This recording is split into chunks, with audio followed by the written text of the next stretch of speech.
Here's an unfortunate fact. Most Spanish study is a complete waste of time, and most Spanish learners end up burning out and giving up long before they ever become fluent. That's because of 3 mistakes that might be keeping you stuck and holding you back from fluency. The first mistake is too much repetition. This is a classic mistake that almost every Spanish learner makes, and it's a complete waste of time. Of course, repetition sounds like a good idea, doesn't it? If you repeat something enough times, it'll become second nature, right?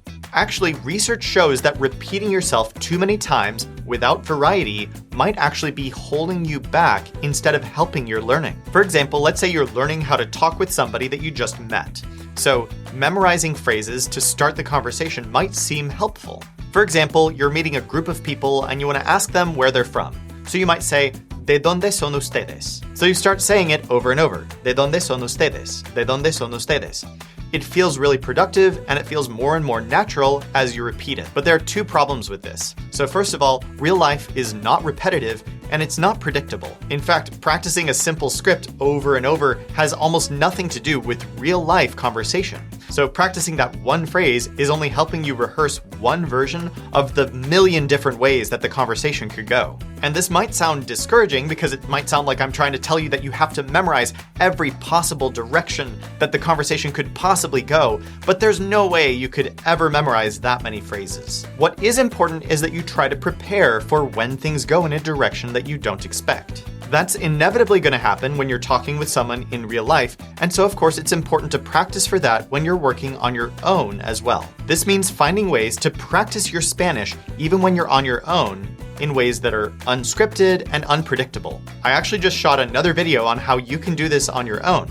Basically, it's a fun game where you can take all the Spanish that you're practicing and then take it in unpredictable conversational directions. This is super fun and really effective in helping you avoid mistake number 1, so make sure to check out that video. But there's also something else about repetition that most people find surprising. Repetition actually doesn't really help you memorize all that well. And this sounds crazy because we've been told the same thing our whole lives, repetition, repetition, but it's a myth. According to the latest research on learning, our brains learn better when the material that they're learning is not predictable. So you might feel like you're practicing effectively when you say, ¿De dónde son ustedes? Over and over the same way every time, but it's actually not necessarily really working. Research shows that when your learning is switched up and is a little bit unpredictable, maybe you're changing the way you phrase it a little bit each time, your brain will actually remember it better for the long term. So there's yet another reason to do this unpredictable, kind of varied practice that's going to help you prepare for real-life Spanish conversations. Mistake number 2 is not speaking out loud.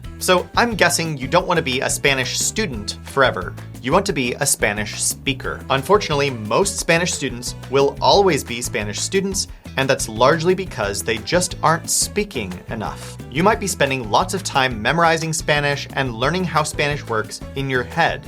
But the fact is that Spanish is a physical skill. Speaking Spanish is something you do with your mouth, physically, and that makes it a physical skill, like riding a bike or swimming. You can't build up the confidence to swim in the ocean just by learning facts about swimming. You have to do the physical work. So if someday you want to swim in the ocean, you should definitely practice in a pool first. If you don't practice in that water and practice the physical skill of swimming, I don't recommend jumping in the ocean. And it's the same thing with learning Spanish. So if you want to be good at opening your mouth and saying things confidently face to face with a Spanish speaker, you need to practice opening your mouth and saying things confidently when you're practicing on your own. And yes, there are hundreds of different things you can do when you're studying Spanish, but speaking out loud should be at the top of the list. No matter what you're doing in your Spanish on any given day, you might be learning new words, you might be learning a new grammatical construction or new verb conjugations. No matter what it is, make sure to speak out loud in full sentences, incorporating those things into the physical skill of speaking Spanish. To start getting better at this right away, check out our other video on Spanish confidence. So I'm going to give you a step-by-step technique for getting more and more confident at speaking Spanish every single day while you're studying. Mistake number 3 is listening to too much Spanish. This one surprises a lot of students. But the fact is, if you're like most Spanish learners, you spend too little time speaking Spanish and too much time listening to Spanish, In particular, listening to Spanish that you can't understand. And don't get me wrong, it is extremely important to listen to Spanish so that you can build up your comprehension abilities little by little so that you can understand Spanish when you're speaking it in real life. But listening to lots of Spanish that's way beyond your abilities is not going to get you there any faster. So you may think that it's helpful to turn on the Spanish radio, watch TV in Spanish, just absorb as much Spanish as possible, but those things might actually be working against your ability to understand Spanish. Here's why. The fact is, the only type of listening practice that's going to move you towards your goals of understanding real-life Spanish is active listening practice. Passively listening to Spanish that you can't understand is actually the opposite of what we want to do, and that's largely because you're training your brain to tune out Spanish when you hear it. Fortunately, there is a way to get really good active listening practice no matter what your current level of Spanish is, and the type of listening practice that's going to move you toward your goals and make it more and more easy for you to hear Spanish in real life and understand everything you're hearing. If you're not convinced that you shouldn't listen to Spanish that you can't understand, check out our other video on listening comprehension. We'll go into more details about why you shouldn't listen to Spanish that you can't understand.